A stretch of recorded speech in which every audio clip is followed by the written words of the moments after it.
এর কারণ হচ্ছে তার যেহেতু ইডি নাই, টেস্টোস্টেরন হরমোনের লেভেল তার ঠিক আছে, অর্থাৎ হরমোনাল কোনো ঘাটতি নেই, কিন্তু টাইমিংটা ম্যাচিং করতে পারতেছে না। হয় তার অতিরিক্ত এক্সাইটিং মনোভাব, হয় স্ত্রীর প্রতি অতি আকর্ষণ, হয় মানসিক চাপ দূর করতে হবে এবং ইন্টারকোর্সের সময় অর্থাৎ সহবাসের যে সময় স্ত্রী আলিঙ্গন ফোর ফিলের দিকে নজর দিতে হবে, পজিশন চেঞ্জ করতে হবে। একই পজিশনে বীর্যপাত হতে গেলে পজিশন চেঞ্জ করে নতুন পজিশনে যেতে হবে এবং প্রয়োজনে পেনিস বের করতে হবে এবং সেটি মুছে নিতে হবে, ড্রাই করতে হবে।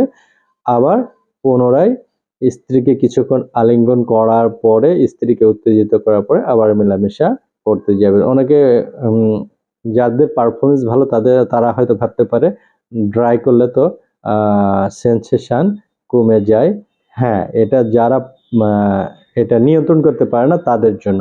যারা নিয়ন্ত্রণ করতে পারে তারা অবশ্যই ড্রাই করার প্রয়োজনে তাদের ইচ্ছা মতো ইন্টারকোর্স করতে পারে এবং সেটি বেস্ট। যারা পারে না তাদেরকে ড্রাই করা, যাতে সেন্সেশন একটু কম হয়, পজিশন চেঞ্জ করার, এভাবে ডিভাইডেড নিজেকে ডেভেলপ করলে আশা করি তার সমস্যাগুলো দূর হয়ে যাবে। আজকে এ পর্যন্তই।